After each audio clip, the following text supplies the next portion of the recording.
क्या आप भी चाहते हैं कि आप सो रहे हो और आपकी बॉडी जो है वो एक्सरसाइज कर रही हो, आपका वेट जो है वो आपकी नींद के साथ साथ कम हो रहा हो, तो ये सब आपको मिलेगा सिर्फ़ और सिर्फ इस एक कप की मदद से। एक कप कावा ये वाला बनाकर पिएं तो आपका वज़न आपके सोते वक्त भी कम होता रहेगा, तो और आपकी बॉडी की शेप जो है वो ज़बरदस्त आ जाएगी, बेली फैट जो है वो कम होना शुरू हो जाएगा और आप स्लिम और स्मार्ट हो जाएंगे। तो इसके लिए जो चीज़ें हैं उनके बेनिफिट्स जो हैं वो मैं आपको साथ साथ बताता हूँ। सबसे पहले तो सिनेमन स्टिक है, दालचीनी। ये हमारे मेटाबॉलिज्म सिस्टम को बूस्ट करती है और फैट को पिघलाती है, बिल्कुल ऐसे पिघलाती है जैसे मक्खन पिघलता है, और हमारे जिस्म के अंदर जो ब्लड शुगर लेवल है उसको कंट्रोल करती है।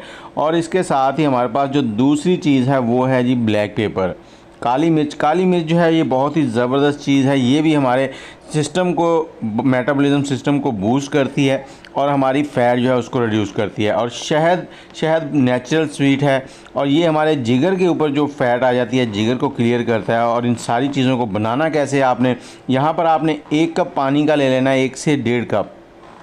इसके अंदर दालचीनी का टुकड़ा डाल देंगे एक, इसको हमने 4 से 5 मिनट अच्छे से बॉईल करना है, इतना कि दालचीनी के जो असरात हैं वो इसके अंदर आ जाएं। और उसके बाद आपने इसको 1 कप के अंदर डाल लेना है और बाकी की चीज़ें इसमें ऐड करनी है। यहाँ पर एक चीज़ और ऐड करनी है इसके अंदर, वो है जी कोई भी ग्रीन टी का बैग डाल दें इसके अंदर।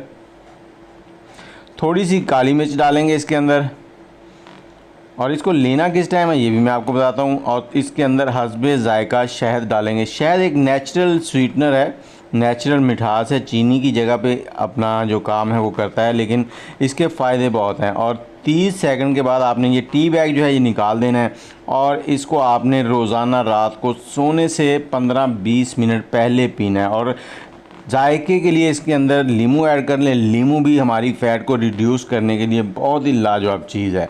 तो उम्मीद है आप इसको ट्राई करेंगे और सिर्फ 7 दिन के अंदर आपको रिज़ल्ट मिलेगा। बहुत ही लाजवाब चीज़ है।